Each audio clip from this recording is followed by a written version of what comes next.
আজকে হঠাৎ করে গাছ থেকে কেন কাঁচা আম পাড়লাম? क्या बात है सर, क्या बात है सर। যেহেতু গাছ থেকে আম পেড়েছি, নিশ্চয়ই কোনো কারণ আছে। তো চলুন প্রথম থেকে শুরু করি। तो चलिए शुरू करते हैं। যেহেতু অনেকদিন যাবৎ ইচ্ছে করছিল কাঁচা আমের জুস তৈরি করে খাবো, তাই আজকে ভাবলাম যে সেই সুযোগটা কাজে লাগিয়ে ফেলি। যেহেতু বাড়িতে অনেক আত্মীয় স্বজন এবং ফুফাতো বোনেরা বেড়াতে এসেছে, তাই ভাবলাম তাদেরকে একটু আমের জুস খাইয়ে সিম্পেথি নিতে পারি কিনা দেখা যাক। যেহেতু এখানে আম প্রায় অনেকগুলোই, তাই ছিলতে একটু কষ্ট হচ্ছে। এই কষ্ট কিছুই না যখন আপনারা চ্যানেলটি সাবস্ক্রাইব করে দিবেন এবং ভিডিওতে একটি লাইক মেরে দিবেন এবং আমাদের পেজটি ফলো করে দিবেন, আমাদের এই কষ্ট অনেকটাই ঘুচিয়ে যাবে। তো তারপর দেখতে দেখতে আমরা আস্তে আস্তে আমগুলোকে প্রায় ছিলে নিয়েছি। তারপর আমগুলোকে ছিলে নিয়ে একটি ছুরির সাহায্যে কেটে নেব।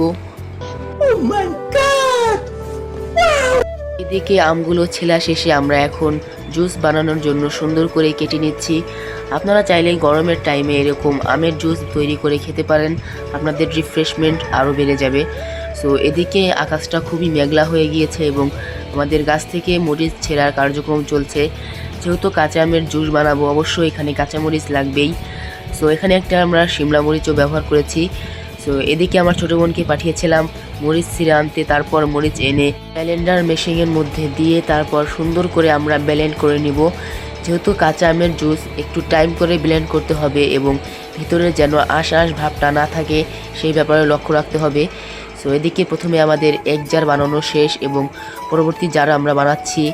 সো এই জারের মধ্যে আমরা একটু কাসুন্দি দিয়ে দিব। সো আপনারা চাইলে এখানে কাসুন্দি অ্যাড করতে পারেন এবং বিভিন্ন রকম ইনগ্রিডিয়েন্টস অ্যাড করতে পারেন, তাহলে আপনাদের স্বাদটা আরও বেড়ে যাবে। সো এদিকে আমরা তারপর কাসুন্দি অ্যাড করে দিলাম।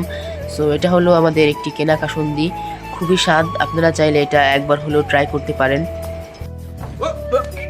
এখানে আমের জুস বানাতে গিয়ে পুরো পোপাট হয়ে গিয়েছে। হঠাৎ করে দেখি পাশে অনেকখানি আমের জুস পড়ে গিয়েছে।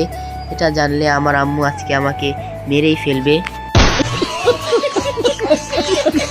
তারপর হঠাৎ করে দেখি ঝুমঝুম করে বৃষ্টি নামা শুরু করে দিয়েছে আর এইদিকে আমাদের আমের জুস তৈরি। সো প্রথমে আমরা খেয়ে দেখছি আমের জুসটা কীরকম। সো খেতে খুবই সুস্বাদু ছিল, আপনারা একবার হলেও ট্রাই করতে পারেন।